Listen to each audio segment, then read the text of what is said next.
Welcome to the chalkboard, my fellow football nerds, for episode number 168 of Chalk Talk. I'm your host, Shane Haff, and you can follow me on Twitter and YouTube at Shane Haff NFL. And I'm joined today by the best co-host in the game.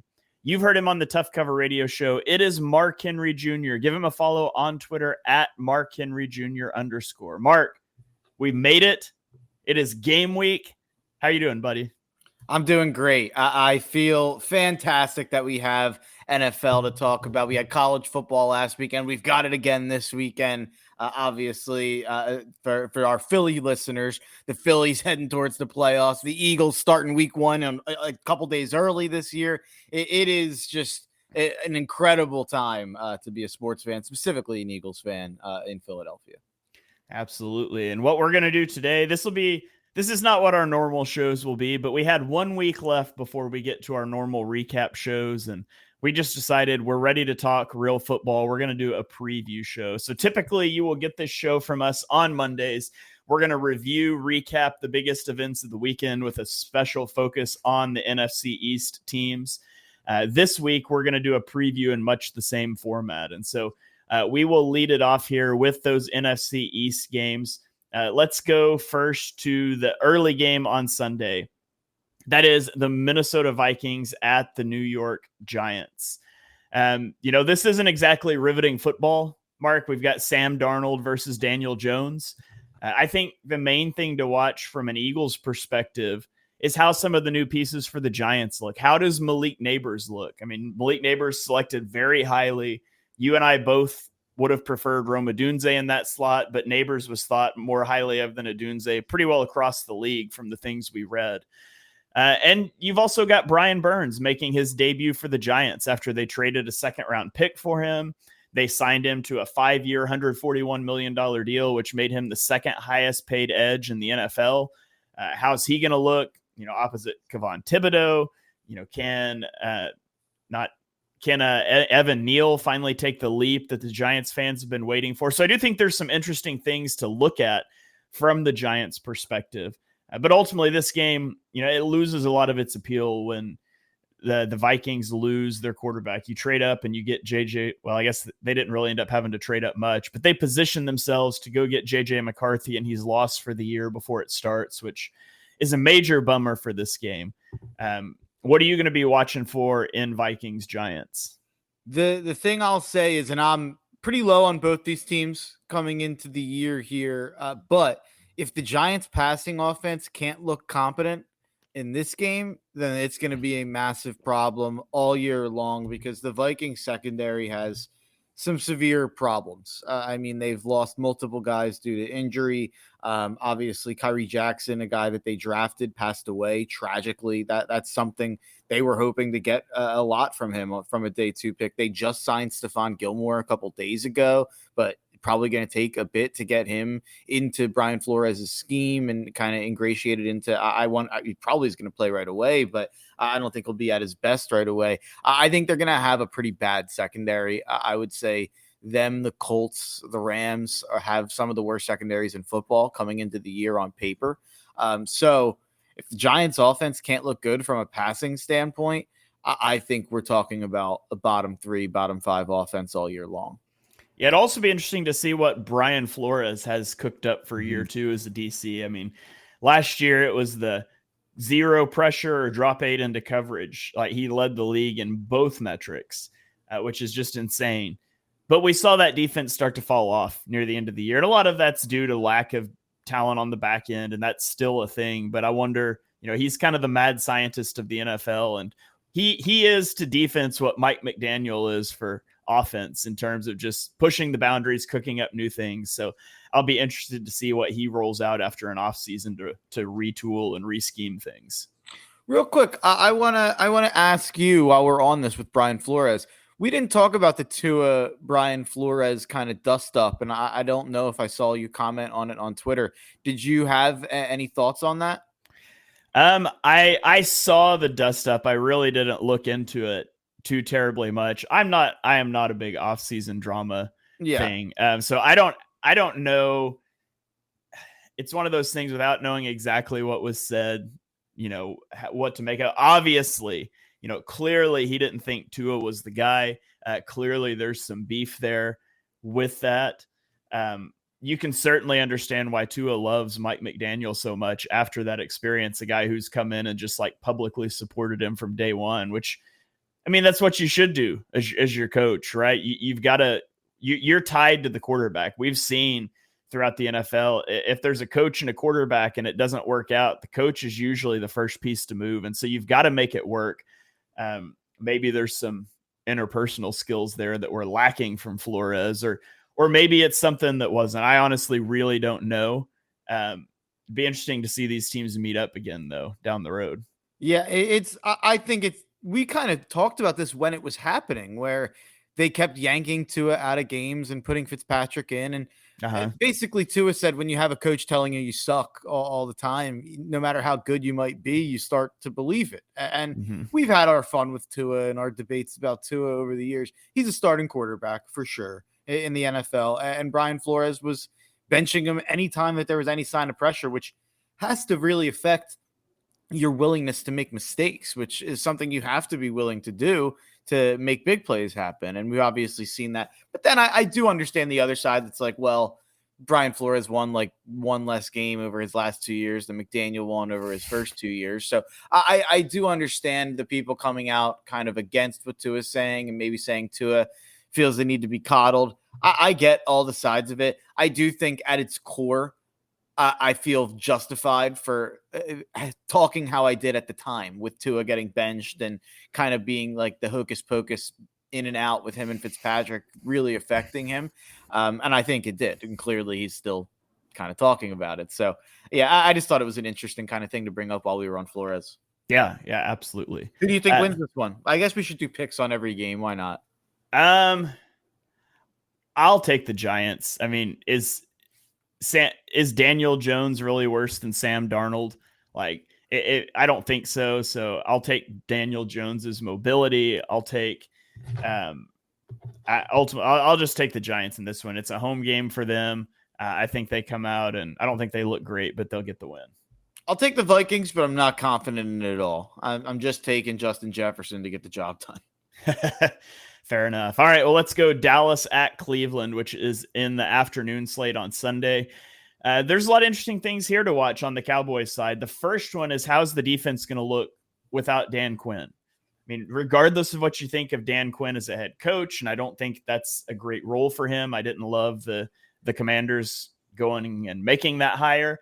He's a phenomenal defensive coordinator. And you add on top of that, we always talk about defensive performance isn't sticky year over year, but the Cowboys have strung together a couple good years of defensive performance. They lose the guy in charge of that. They also lose Deron Bland, who broke out last year to a foot injury, and he's going to miss 6 to 8 weeks. And so there's some interesting things to watch on the defensive side of the ball. They bring Mike Zimmer back. They get Mike Zimmer out of retirement, and we'll see what he's able to cook up. He was, a good defensive coordinator years ago. Has the game passed him by? We'll see what he brings out. And then on the offensive side, how is the Cowboys offensive line going to hold up to Myles Garrett? You lose Tyron Smith. And so now you've got Tyler Guyton, who was a right tackle, learning to play that position, is now going to be your starting left tackle. And how is that going to play out? So I think there's some really interesting matchups to watch on both sides of the ball here. What are you expecting in this game? This is one I go back and forth on a lot. And I kind of thought I'd end up betting on the Cowboys in this game with all the dysfunction going on in Cleveland and Watson kind of refusing to practice and issues with him and Stefanski. And I think naturally the defense will probably regress. Obviously, Chubb missing the first couple games. So I think there's a lot to like about Dallas probably winning this game, just more continuity than Cleveland has. But it's not like the vibes in Dallas are great either. And CeeDee Lamb just got back in practice, and I think he'll probably be fine, but they don't have the running game figured out at all in terms of what that's going to look like. They just went out and signed 2 veteran backs. So I don't know where to go in this game, to be quite honest. I lean towards Dallas probably getting the job done, and people walking up being like, oh, Dallas, really good team. They're back on track. They're going to be fine. All the offseason chatter was nothing. And then probably going on a little bit of a struggle They do have a tough early season schedule in general, even if you include this game, Dallas. But I kind of lean towards them getting the job done here. Yeah, I think I'll take Dallas. I think that Deshaun Watson stinks. And I think Eagles fans are really familiar with Jim Schwartz and that Jim Schwartz has a great fastball.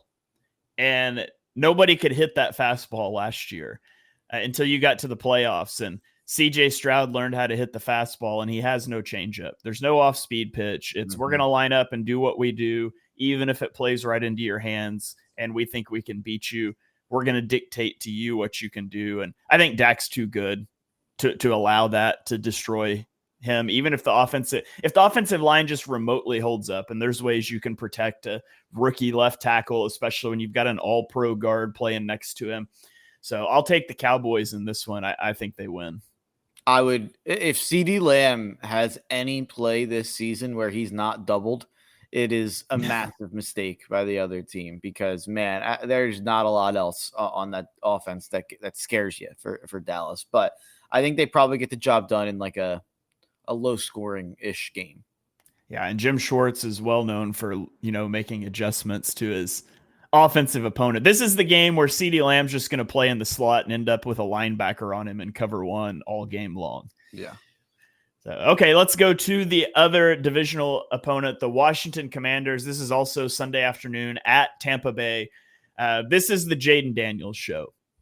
No matter which way you slice it, if you're watching one other divisional opponent, this is the one, because this is the most important piece. Now, I wasn't the highest on Jaden Daniels. He was number 15 on my big board in the draft. He was number 6 on Mark's.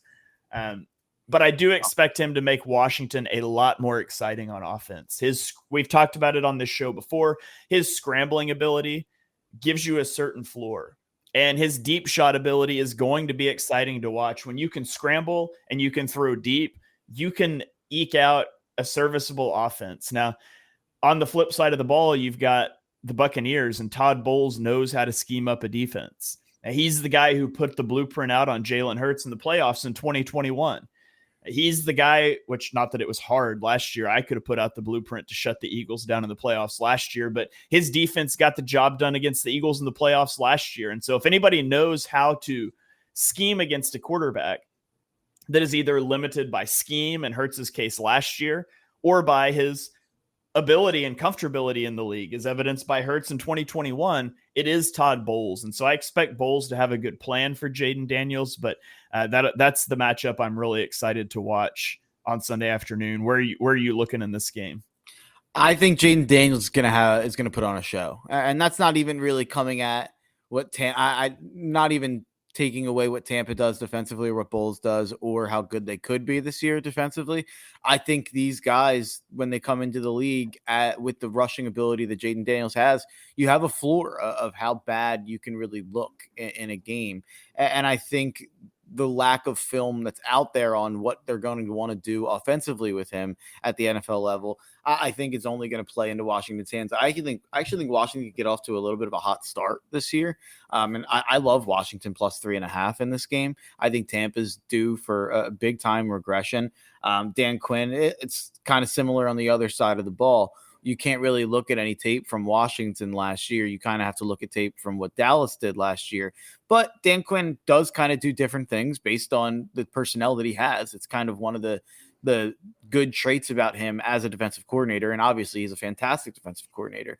So I do think he's going to be able to throw some looks at Tampa that maybe they're not expecting. And that's I'm just betting on unfamiliarity. A lot of the time in week 1, I like to bet on continuity. And I think I'm kind of going against some of my rules with week 1 betting by kind of fading Tampa, because they are the team of continuity in terms of at least Bowles. Obviously they lost their offensive coordinator, but a lot of the same pieces, and you have your head coach back and you have your quarterback. So you feel like a lot of continuity there, but I just think there's so much unknown with Tampa that's actually going to, or unknown with Washington, that's actually going to help them in this game. So I think Washington gets off to a hot start. And one of the stories of week 1, I think, is really going to be how good Jaden Daniels looked.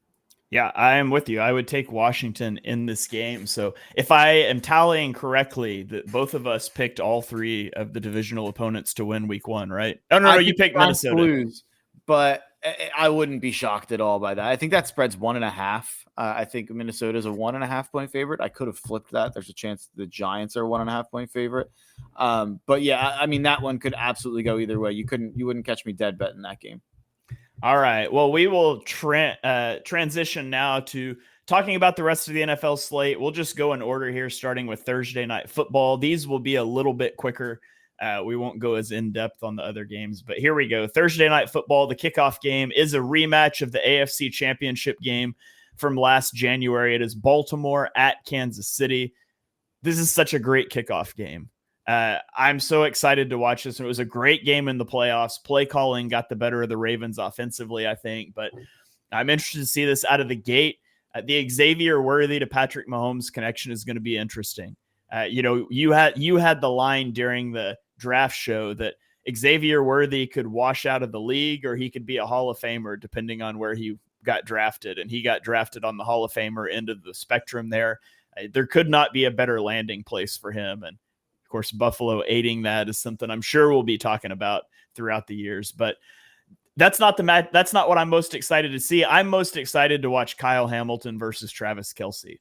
If you want to win this game, if you're Baltimore on defense, I'll take my chances with Xavier Worthy, with the rookie. You have got to contain Travis Kelce. And if there's any guy in the league that you can match up with Travis Kelce and say, he's yours all game long, it's Kyle Hamilton. And of course, you can have perfect coverage and still give up a touchdown. We saw that in the AFC title game last year. Like, there was a touchdown that Kelce caught over Hamilton that could not have been better coverage. It was absolutely perfect. And that's what Mahomes and Kelce bring to the table. But Hamilton at least has the ability to force them to be perfect in a week one game where maybe guys are rusty. So that's what I'm going to be keeping my eye on. Where are you going in this game? Who do you like? Yeah, I lean towards Baltimore. I think Baltimore gets the job done. I think if you want Kansas City, you probably want them early. You probably want them while they're still figuring themselves out. Hollywood Brown hurt, obviously, so he was part of their kind of off-season plans, and he's going to miss this game.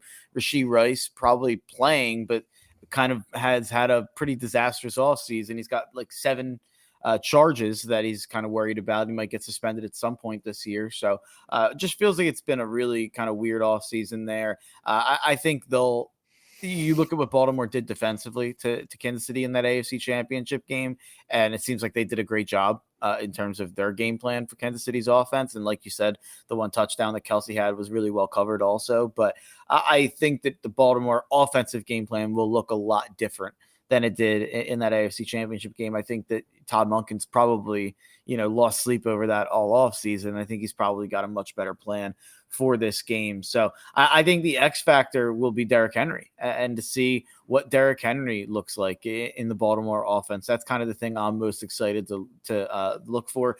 I think that the biggest comparison that I can make to what Derrick Henry will look like, and I think it'll probably be a little bit more productive, although he had a great season. When Mark Ingram was running in Baltimore in 2019, he had 202 carries for 1,018 yards, rushed for 5 yards per carry, had 10 touchdowns. He was also a bit of a factor in the passing game. I guess he only had 20 catches, but he was. I think you look at that kind of production as what Derrick Henry will bring back to this offense. The last couple of years, they've had committees and so many injuries. Dobbins has went down so many times. Gus Edwards has had to step in and kind of do his boring 4 yards per carry thing. They had Keaton Mitchell for a little bit last year. They've had so many guys step in and out. I think that Derrick Henry is a real difference maker at that position for the first time since Mark Ingram was Mark Ingram. Yeah. All right. I'm taking Baltimore in this one too. I'm like you. I mean, if this is January, I'm taking the Chiefs. In September, I'll take the Ravens. That just seems to be the way that it goes. So let's get into the Sunday slate now. Pittsburgh at Atlanta. It's just poetic, isn't it, that Arthur Smith's opening game as an offensive coordinator is in Atlanta, where he got fired last year. But the real story of this game for me is Kirk Cousins and the Falcons' offensive weapons against the Steelers' defense. The Steelers' defense is always good. It's going to be funny. And you know what I think of Russell Wilson, but it's going to be funny if Arthur Smith goes from Atlanta, where he got fired because he had a terrible offense, and his first game is as the OC of the Steelers, and their offense is terrible, while Atlanta's offense just like walks through this really good defense. Now, I don't expect that to happen. I think the Steelers defense is really good. TJ Watt, well, we know what you think of TJ Watt. I'm just like a half step behind you, in my opinion, of TJ Watt. I think he's an amazing player. And then they've got such a good secondary. You get Kirk Cousins coming off the Achilles injury. There's a lot of fascinating storylines in this game. How do you see it playing out? I have no idea. This game, this game completely confuses me. I actually lean towards Pittsburgh, like maybe eking out a weird low-scoring win, and then the Falcons kind of tearing off some wins going forward. But hopefully not next week because they play Philly. But I think that there's a chance Pittsburgh slows this game down, and weirdly Arthur Smith is one of the stories of the day, and it's like, oh, got his revenge, kind of how like Hackett got his revenge against the Broncos, I think. So I could definitely see a similar kind of scenario there, but I have no idea. This game is so hard to know what to expect. Falcons are so new everywhere with Kirk, new offensive scheme, new defensive scheme, obviously new head coach with Morris and implementing that defensive scheme. It's so hard to know what they're going to look like. In Pittsburgh, hard to know what they're going to look like. They've had some preseason struggles. A lot of the offensive line wasn't playing. We don't know who their second receiver is. We just found out who their quarterback is. It could be an ugly offensive performance from Pittsburgh as well. So I think it'll probably just come down to who makes the plays late in the game here, which is, you could say that about anything, but I really think this game's going to be a toss up. Yeah, the subtitle for this episode is "We have no idea." Like, there's so many new things, and that's what's part of what's so exciting about week one. But if you ask me to pick this game now versus asking me to pick it yesterday or tomorrow, I might give you a different answer every time, because I'm with you. I truly have no idea. I'm going to slightly lean to Atlanta, and I'm mostly just doing it because they're at home. But this game I could see going either way. Yeah, totally. Okay, on to Arizona at Buffalo, which has an exciting new connection to watch on each side of the ball. You've got Kyler Murray to Marvin Harrison Jr. for the Cardinals, and then you've got Josh Allen to Keon Coleman for the Bills. I'm really excited to see both of these rookie receivers, see how they're going to fit into the offense.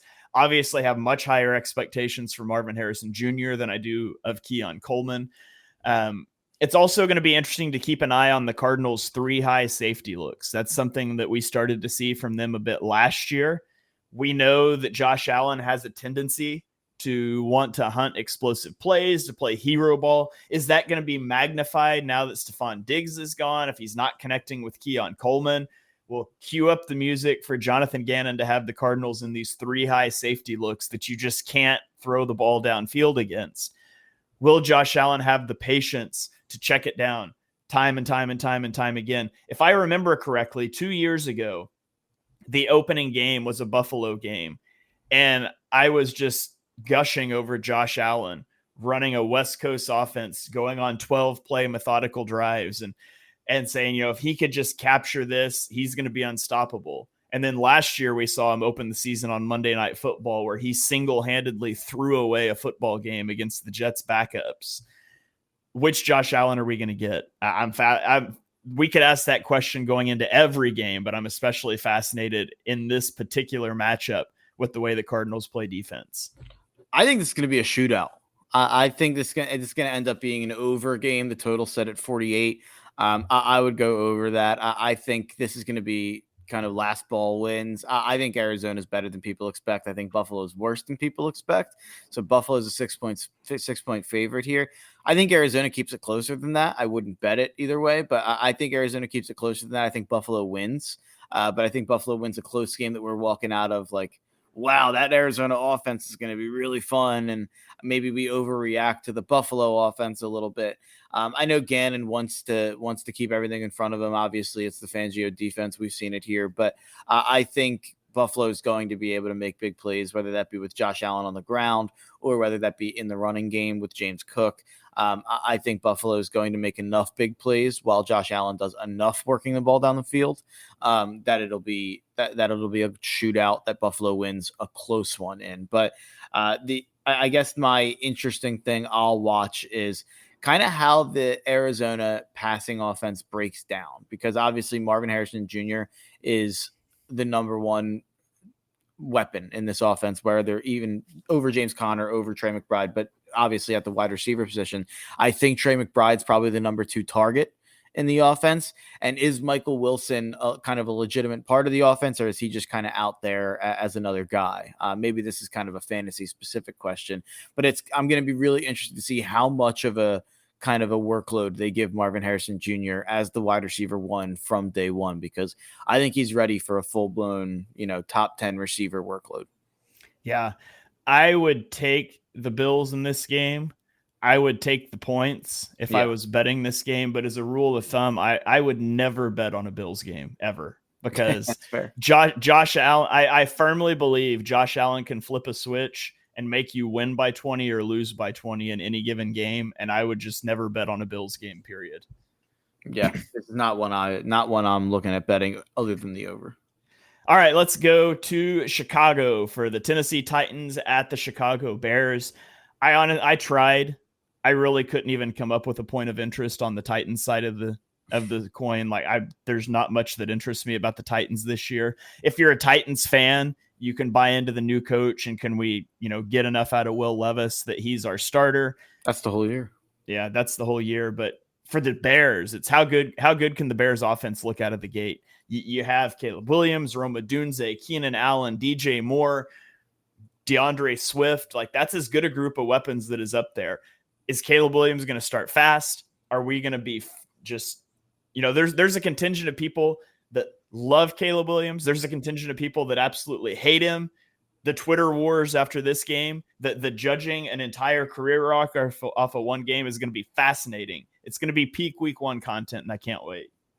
I'm in the camp of loving Caleb Williams, and I think he's a generational quarterback prospect. So I really do think he's going to step in and show out right away. I think he's going to be an MVP candidate this year. We've talked about it on this show.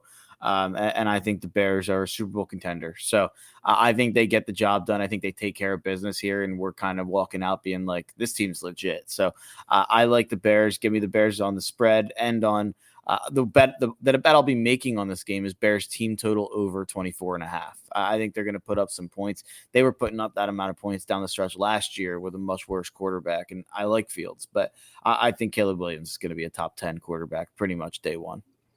All right, let's go to another game that honestly doesn't interest me a lot. This is great marketing.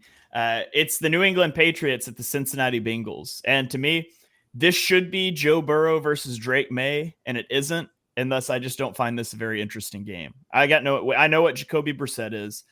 I also have a pretty good idea of what Drake May is after watching him play really well in the preseason. I can't believe the Patriots aren't starting May. I guess I've got some juice on the Bengals from our shows for some of the awards and for playoff contention. So hopefully Burrow looks good in this game, but New England just doesn't really interest me much this season until they decide to start Drake May. The Bengals better look good in this game. That's what I'll say. If they don't, then I think there's concerns. And I'm on record. I think the Bengals are going to go below 500 this year. I'm on their under. I don't think they make the playoffs. So I wouldn't be shocked if this is maybe a little closer than the experts think. But if it is, then they've got problems. So give me the Bengals to win, but I won't be watching this game very closely at all. Yeah, at least it's in the early slate where there's a lot of games. It's not like a Sunday night game. So yeah, definitely. All right, let's go to a divisional matchup. The Houston Texans at the Indianapolis Colts. This is CJ Stroud versus Anthony Richardson, the number 2 pick versus the number 4 pick in the same division. Last year, the injury gods robbed us of this matchup. We only saw it for a quarter in week 2 before Anthony Richardson left the game with a concussion. By the way, he rushed for 2 touchdowns before that happened. Gardner Minshew came in and finished the game, and he took the Texans down 31-10, which actually dropped the Texans to 0-2. I forgot they started the year 0-2 last year before they went on their run. Nobody's overlooking the Texans anymore. The Texans are squarely in the middle of the bullseye for every team in the AFC South that's chasing a playoff berth, and the Colts, I think, are very much in that. I want to see how Anthony Richardson looks. I was a huge Richardson guy. He was my QB1 in that draft. I stand by the physical tools. I want to see him play and stay healthy and see that dynamic ability. CJ Stroud was my QB2. I think they were the number 1 and 3 players on my board in that draft. This is going to be fun. I think this has the potential to be like a Peyton Manning, Tom Brady rivalry, but they're in the same division, so they play twice a year. But we got to see Richardson stay healthy. We got to see Stroud sustain what he did last year. This is going to be a really fun game. This is my must-watch game of the afternoon slate. My matchup to watch is, I mentioned earlier, one of the worst secondaries in the NFL.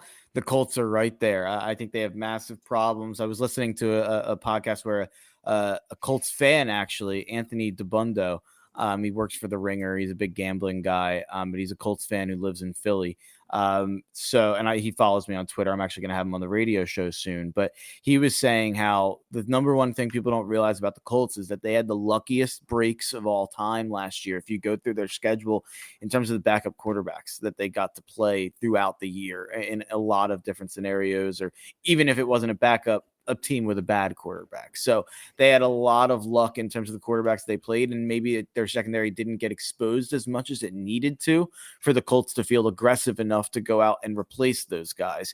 But he thinks that it's going to be a real problem this year. So that's why, even though I'm maybe not as in on the Texans taking the leap to Super Bowl contender that other people have them taking, even though I have them winning 11 games, I think the Texans absolutely dominate the Colts defense. So the Colts, here's what I don't know. I think the Texans are going to put up a lot of points.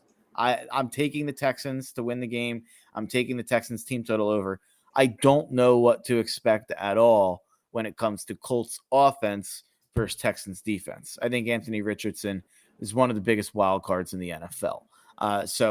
That's the Jonathan Taylor could run crazy. Anthony Richardson could run crazy. They could run for 300 yards. And maybe this is a different game than I'm expecting. They keep the ball away from Houston. In fact, that would be what I would advise them to do. If I was the Colts, I would try to run the crap out of the ball in this game and try to play ball control offense. But I don't think they're going to keep the ball away enough for CJ Stroud. I think he's going to take away, or he's going to pick apart their secondary. So give me the Texans. Let me read to you the quarterbacks that they faced from week 7 on. Yeah. It was, hold on. There we go. PJ Walker, Mac Jones, Bryce Young, Derek Carr, Gardner Minshew, Will Levis. I said Gardner Minshew. Baker Mayfield, sorry. Gardner Minshew was their quarterback. Will Levis, Jake Browning, Mitchell Trubisky, Taylor Heineke, Aiden O'Connell, and then they ended the year against CJ Stroud. And they lost that game. Yeah, and that's part of also, I think there's a lot of people like, man, the Colts won 9 games with Minshew last year. Like, if Richardson's just a little bit better than Minshew was, they could be like a Super Bowl contender. They can win like 11 or 12 games. And I know Greg Rosenthal from NFL is big on that. But it's like, yeah, or they got an incredibly favorable schedule and won 9 games. Maybe they were more like a 7-win team. So I think that's something to think about with the Colts. Give me the Texans. Yeah, I'll take the Texans as well. Let's go to Florida for an interstate, whichever one is the same state. And we got Jacksonville taking the long trip to Miami. Give me the Dolphins offense starting hot, as they always do against this Jaguars defense. The question is, can Trevor Lawrence keep pace in this game? How is Brian Thomas Jr. going to look? We know that they were hard up for receiver. They were pigeonholed into taking a receiver in the first round. We talked about that in our offseason divisional preview pods. What wrinkles is Mike McDaniel going to have? Can Press Taylor have play calling duties stripped away mid-game week 1? Because Doug Peterson's like, oh, look at this cool stuff we could do. Fascinating things to watch. What are you thinking about in this game? This is a brutal one. I lean towards what you think here in terms of Miami just gets started to these incredible starts to the year, and they've got all their guys healthy. McDaniel's got his full weapons at his disposal to draw up the plays he's been thinking about all season. So I lean towards Miami for those reasons. I think Jacksonville's better than Miami. I think they're going to be a better team this year than Miami, but This is kind of similar to Ravens Chiefs, where it's like, if this was November, I think I'd like the Jags, even with their collapse last year. But it's September. I think the Dolphins get it done early on in the year. Wouldn't bet this one, though, with a 10-foot pole. If it was a cold weather game, unfortunately, there's no season you could play a cold weather game in either Jacksonville or Miami. So the Jaguars should relocate their franchise if they want to take down the Dolphins. True. Exactly. I'll take the Dolphins in this one as well. Let's go on to New Orleans, where they play host to the Carolina Panthers, and another game that's just not very interesting to me. Can Dave Canales get anything out of Bryce Young? Like, that's this season for the Panthers. For the Saints, I don't find the Saints very interesting. Like, the Saints are exactly what they've been for the Saints are exactly what they've been since the day Drew Brees retired, and nothing will change until they acknowledge that they are no longer the team they were with Drew Brees. That's still not happening. I would find this game more interesting if Spencer Rattler was playing. He's not. I do not care about this game. I'm in on the Saints in this game. So I'm betting Saints -4. So by proxy, I will have to care about this game. Carolina's not favored in a single game in 2024 as of now, the only team in the NFL. Last year, the Panthers averaged 4.1 yards per play. That was not only the worst in the NFL, but it was the worst for any team since 2008. I just think, even though I like the idea of hiring Dave Canales, I just think this is a total overhaul and a total rebuild, and it's not just going to snap your fingers and get better. So I understand. I know Mike Chiodo, one of my friends on Twitter, a good follow out there for Philly sports fans. He loves Saints under 7.5. He thinks that he says it's like his favorite bet of his lifetime. And we've had those bets with the Saints. I forget what year it was that me and you, was it last year or was it the year before, that me and you were just totally out? I think it was the year before. It was 2022. It was right? 2 years. It was after they traded that future first round pick to the Eagles. Yeah. And Saints fans were blowing us up, and we were like, they have no receivers. Yeah, and we were right, and we cashed that under. I think the number was more like 9.5 that year, and now it's 7.5. And Kyoto loves it at 7.5.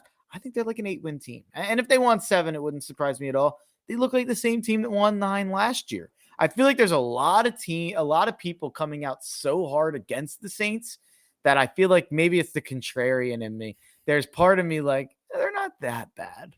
Because they're not. They're the same team that they are every year that pushes off the cap to the next year, to the next year, to the next year, so they can field a competitive team. And I think they'll be a competitive team. And if you are a competitive team, I think you take care of the Panthers here and you cover the spread. So give me Saints -4 at home. It's actually one of my favorite bets of the week. And They have not won 10 games, but they have not won fewer than 7 games since Drew Brees retired. 9 wins, 7 wins, 9 wins. Like, they're going to be right there again. It just is what it is. They're a terribly unexciting team that's going to go 7 to 8 to 9 wins, maybe be in contention to win a terrible division, convince themselves they're just a couple pieces away, kick all the contracts into the future again, and go win 8 or 9 games again next year too. That's the Saints. We've talked about the Patriots way. This is the Saints way. Absolutely. I mean, Mickey Loomis just wants to win nine games every year. Joe Ciccoletti, one of our favorite fans here of Chalk Talk, said, give me the under 41 in Saints Panthers. Expect a 17-14 game, divisional game, and both offenses will be slow moving. I don't hate that. I don't hate that. I wonder, Joe Chick, I wonder what the Panthers team total under is. Let me take a look here. Because while you look that up, I have a thought. Mickey Loomis looks at Mike Tomlin and he's like, that guy has never had a winning season or a losing season, nor has he won a playoff game in like a decade. Like, Mickey Loomis has a Mike Tomlin poster in his office, and he strives for the Saints to be the Steelers of the NFC with a great defense, no offense, win 9 games a year, and never be a threat in the playoffs. That's the end goal for the Saints. That's what he's striving for. That is what he's striving. I found the team total under here sitting at 18.5. So you can get Panthers team total under 18.5. I would probably rather bet that than under 41.5, just out of the possibility that the Saints kind of blow them out a little bit. I don't see the Panthers scoring 20 points in this game. So The Saints defense better than you think. If you go take a look at it, Saints defense, I think is definitely a little bit better than you think at each position group. Chase Young could kind of be an X factor of an addition.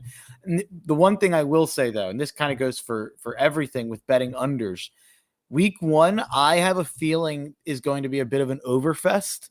Obviously the new kickoff rules in the preseason, the average starting field position was 9 yards in front of the 25, which obviously last year average field position was the 25. Now it's the 34 with this field goal or with this kickoff. That's going to affect scoring. That's going to push people more down the field. It puts you in field goal range sooner. So I'm a little bit of the opinion that week 1 might be a time to kind of slam some overs. So I'm looking more at the shootouts than games that I would normally bet the under on. I'm kind of shying away. Like Steelers Falcons is a one that I think I would normally look at the under on. I'm kind of shying away because I'm a little scared that I don't know if Vegas has adjusted to the new kickoff rules. And I do think 9 yards to start your possession, I think that's a big deal. Yeah, I wonder what it looks like roughly. I would have to crunch numbers on this quite a bit to get a definitive answer, but it looks like roughly the expected points for a possession starting at the 35 rather than the 25, it increases by about a half a point. So that would increase about a half a point of expected scoring per possession. And there's 15 total possessions in a game. So that's another 7.5 points over 7.5 expected points. We'll see if those are realized, but I may have to crunch the math on that later and try to figure out the exact numbers, but there you go. Is it a crazy thought that I had there though? And it's not one that I've only really seen it from one place, and I've kind of taken it and kind of ran with it a little bit. I think week 1 might be a time to slam some overs. Am I wrong, Shane? It depends. The kickoff logic makes sense, but also you see so many teams not playing starters in the preseason. And I would expect that to impact offenses more than defenses because offenses are so timing based, where defenses are so rules based, and you can learn the rules on a chalkboard more so than the timing. So I could see it going either way. I'm honestly not sure. I think a game to watch that'll be fun to see how much it affects it is Eagles Packers, to be quite honest. I think that's going to be a game that could swing either way. You could tell me that turns into a 20-17 game. You could tell me that turns into a 42-38 game. To be quite honest. So I think that's one that'll be interesting to see if that gets affected in that one. Yeah, absolutely. How much, I'm trying to remember now how much Jordan, he played a little bit in the preseason. I don't remember how much he played. I don't think much. Okay. He only threw 2 passes. Yeah. And one of them was a touchdown. So there you go. He's 50% touchdown rate. He's ready to go so far. Yeah. By the way, I'm assuming we're not going to really talk too much about Eagles Packers since we preview it on the other Eagles Pinpool Network. What's your pick on the game to just kind of complete the pick segment here? Hello, it is Ryan, and I was on a flight the other day playing one of my favorite social spin slot games on ChumbaCasino.com. I looked over at the person sitting next to me, and you know what they were doing? They were also playing Chumba Casino. Everybody's loving having fun with it. Chumba Casino is home to hundreds of casino-style games that you can play for free anytime, anywhere. So sign up now at ChumbaCasino.com to claim your free welcome bonus. That's ChumbaCasino.com and live the Chumba life. Sponsored by Chumba Casino. No purchase necessary. VGW Group. Void where prohibited by law. 18+. Terms and conditions apply. I'm taking the Packers. Me too. Yeah, I think not to get into it too much here because I'll do it on the other shows, but I think the Fangio defense has a learning curve. I think the defense could struggle just a little bit out of the gate, and I think people will overreact to that, and I think it'll be fine. But you look at Miami last year, how their defense was at the start of the year versus later on. The defense started to really pick up. It was the offense that fell apart, and I think you could expect to see a little bit of that, along with a little bit of rust from the offense. So I think if I had to pick here, I would take the Packers. Yeah, I would take the Packers too. The one thing I was pretty pessimistic about this game all off season, to be quite honest. And I'm still mad that we have 8 home games while the rest of the NFC has 9, and it happens to be against a team that I think we could be competing for to get home field advantage in the playoffs. So this game could be incredibly important, but I don't feel good about it. The one thing that's making me feel a little better as we get closer is just the unknown of the Packers defense. And that could kind of come to bite us as well. Jeff Hafley coming from Boston College. I don't think we know exactly what we can expect in terms of all the looks we'll see from that defense. So that could be a negative where they can kind of throw looks at us we're not expecting, but it could also be one of those things where they're not ready yet with this new defense. And the defense obviously was not very good last year. We're expecting them to improve this year. They've made some additions. Xavier McKinney. They drafted a guy in the first. Who did they draft in the first round? Green Bay. They drafted. It was an offensive lineman. Oh, okay. I'm wrong then. Let me look it up. They added the linebacker. They added Edgerrin Cooper in the second round. Jordan Morgan, and then Jordan Morgan, then Edgerrin Cooper. Yeah, I love Jordan Morgan, by the way. But Edgerrin Cooper, I love both those players. I think Edgerrin Cooper and Xavier McKinney were nice additions. I think they made another addition that I'm forgetting about as well. So the defense is kind of be the most interesting part here of the Packers more than anything. I think Packers defense is the X factor more than anything involving the Eagles, to be quite honest, because I think they're the biggest unknown coming into this game. Yeah, it drives me crazy that 4 of the Eagles' final 8 games last year were not on Sunday, and they opened the year with a Friday night international game followed by a Monday night game.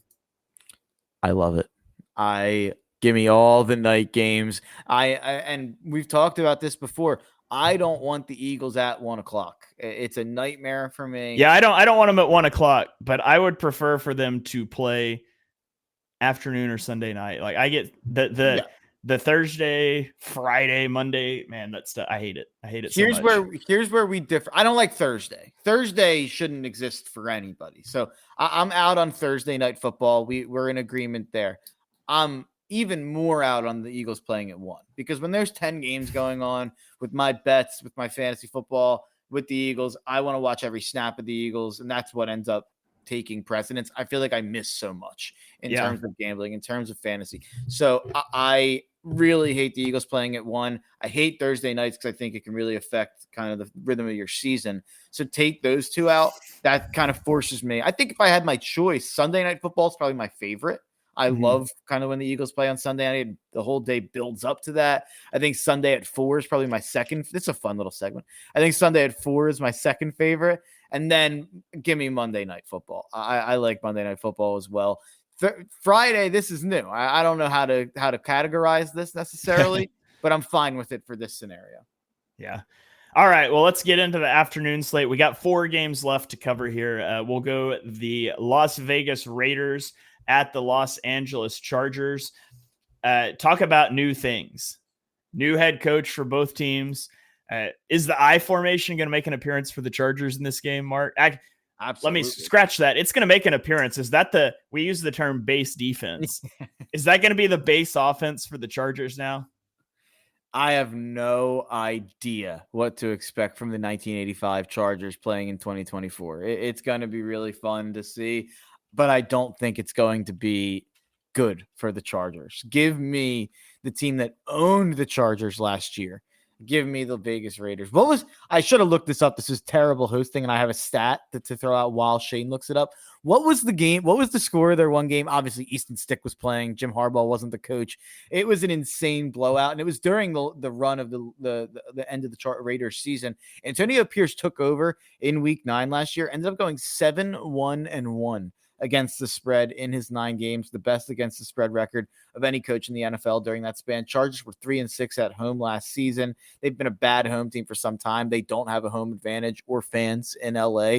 This is going to be a Raiders home game. The Raiders played in LA for the youngins out there. So, and it's not a far trip from Vegas or Oakland. So I think this is going to be a Raiders home game, and I love the Raiders to win outright. Give me the +3.5. This is one of my favorite bets this is my favorite side. So my favorite bet of the weekend, Jalen Hurts touchdown. My second favorite bet is a total that we're going to get to.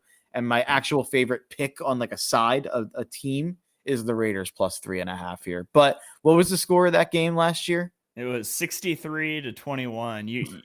Brandon Staley allowed Aiden O'Connell to score 63 points. but He he's a defensive genius. He wasn't impressive. I watched the game. It's not like Aiden O'Connell. We were like, man, he really played well. It was just like, man, this is the worst defense I've ever seen. Like, this is terrible. But I like the Raiders a lot in this one. All right, let's roll on to Denver at Seattle. Seattle is breaking out the 90s throwback uniforms. I tweeted about that yesterday. Such cool uniforms. I think the Seahawks have my second favorite throwback uniform. My favorite is the Broncos throwback uniform. It's a missed opportunity that they're not wearing these in the same game, although I guess that'd be a lot of color. I think the Kelly Green needs a mention. I think the Kelly Green needs a mention. I think it's my number one. My number two is probably Creamsicle Bucks. Yeah, Creamsicle Bucks is up there. Kelly Green's up there. I really like the Titans throwbacks. The Oilers. The Oilers. Yeah, those are cool. Those are probably like some of my favorites for sure. Powder blue Chargers, but it almost feels like weird to use because they almost wear it like half the time now, I feel like. Yeah, I consider the powder blue Chargers with the yellow pants is the coolest uniform in current NFL sports. I wouldn't really consider it a throwback. It's almost their base uniform now, though. That's fair. Totally fair. Yeah, so Bo Nix is going to make his debut in Seattle. That is a tough place to start a career, especially with Mike McDonald in charge of the Seahawks defense now. I expect this to be a long day for the Broncos. And Bo Nix looked good in the preseason. Regular season's different. I think the Seahawks take care of business and get a pretty impressive looking win here. I have nothing to say here. Seahawks win. I think they win handily. I won't bet it. They're better. But I guess the only thing I'll say is I do feel like Seahawks -6 is a little bit of a trap. I feel like they win by 5 just to screw everybody because everybody loves Seattle. Everybody's it kind of all offseason, no one talked about Seattle. And I feel like the last week or two, people doing their playoff predictions. I know like on Good Morning Football, Peter Schrager just picked them to make the playoffs. Everyone's picking Seattle to make the playoffs all of a sudden. And everyone's picking them to kind of be their surprise team. So I don't know. That's all I'll say. I don't see it. I think they'll be fine. I think they'll kind of be the same as last year. All right, on to Sunday Night Football, the Matthew Stafford Bowl Part 3. The Los Angeles Rams travel to Detroit to take on the Lions. The first time these teams met after Stafford switched teams was a regular season game in 2021 where Stafford took down his former team. Part 2 was in the playoffs last season when the Lions ended the Rams season at Ford Field.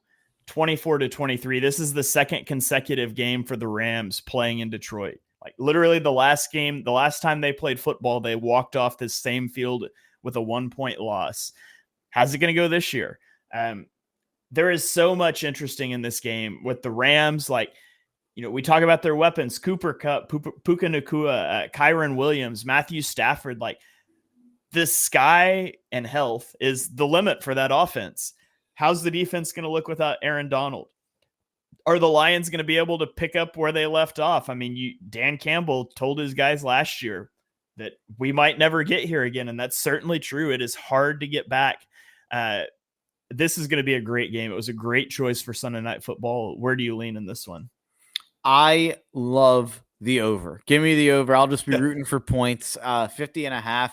I've been vocal. I think the Rams defense is going to be the worst in football this year. I think people are really underrating the loss of Aaron Donald. Peter Schrager and Kyle Brandt, both on Good Morning Football, picked the Rams to be the number 2 seed and win the NFC West. Everyone's all over the Rams as kind of their sleeper team, not only to win the division, but to compete for the Super Bowl. And I don't think people have looked at the defensive depth chart because one of the craziest things, no one talked about it. The Rams just deciding they were going to release Ernest Jones or trade him for a 6th round pick when he played I think he graded out as a top 10 linebacker on PFF last year. And the new defensive coordinator just decided he doesn't fit their scheme and they don't want to pay him. So they thought, let's just get rid of him now. What does that do for your team? I don't understand the logic of we weren't going to pay him. He was going to start apparently, but they said, we weren't going to pay him. So why don't we get rid of him now? Or you could do what everyone does and just play him and not pay him at the end of the year and then let him walk. Get a comp pick. Yeah, I don't understand the logic at all of trading him for a 5th or 6th round pick days before the season. I know he was like kind of banged up in training camp, so he missed a lot of time in training camp. He graded out really well last year. He's a young player. I like Tennessee taking the chance on him for nothing. I think it's a smart move by Tennessee. I wish the Eagles would have looked at it, but I just think it's like a weird choice to make on a defense that's going to really struggle after Aaron Donald leaves, to kind of get rid of a guy that can play and did play well last year in the same similar system. So I don't get it. And I think they've made a lot of weird choices on defense this whole offseason. Give me the over. Also, Detroit, everyone points to the secondary. They went out and they drafted Terry and Arnold. They drafted Ennis Rakestraw. I think they brought in someone else in the secondary as well. Brian Branch, another year older, expected to kind of take a leave. I think everyone's just looking at that and saying, oh, wow, all the issues with their pass defense are fixed from last year. Here's the thing. They had one pass rusher last year, and that was a big problem. They had no one else outside of Aiden Hutchinson that could really get after the quarterback, and they didn't really fix that. They didn't go out and really add anybody that can get after the quarterback. So that's where I'm at a little bit with the Lions defense. I think it's maybe not going to be quite as good as people think, even though the secondary might be better. So I give me the over here. I love it. I lean towards the Lions winning the game. Yeah, same. I lean towards the Lions. The offense for the Rams could be really fun, like you talked about. But, I mean, to go back to the Eagles, that late season collapse last year, the Eagles still ranked as a top 10 offense during that stretch. And they ranked 30th or 31st, depending on the category, as a defense. I think there's every possibility the Rams defense is that bad, and it's just hard to overcome a defense that's that bad. And maybe that looks like a ridiculous take a month into the season and they're playing well.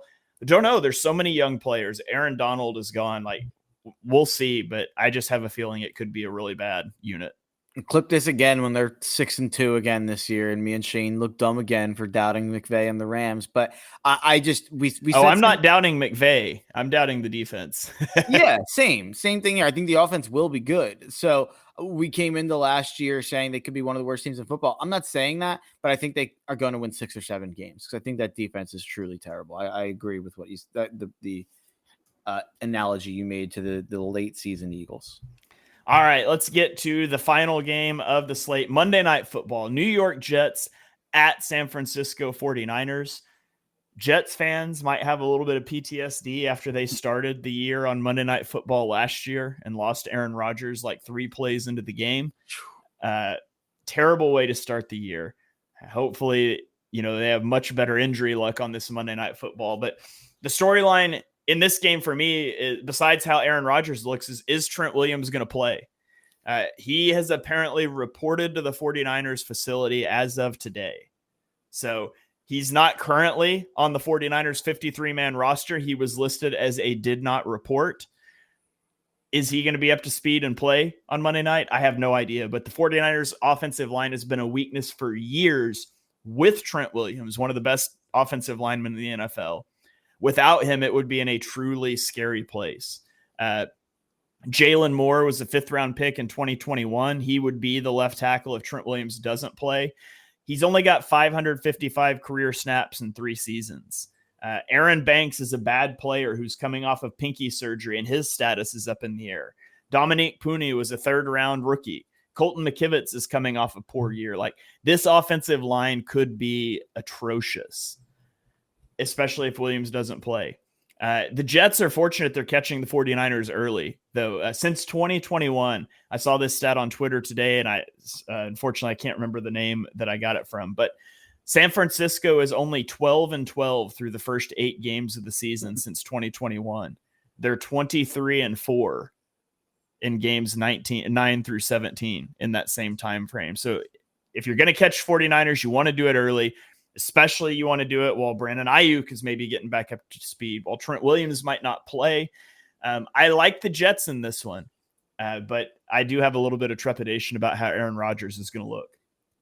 I've got some fun stats here, but since 2000, the loser of the Super Bowl has had a tough time in week 1. Super Bowl losers 10-14 straight up in week 1, 5-19 against the spread.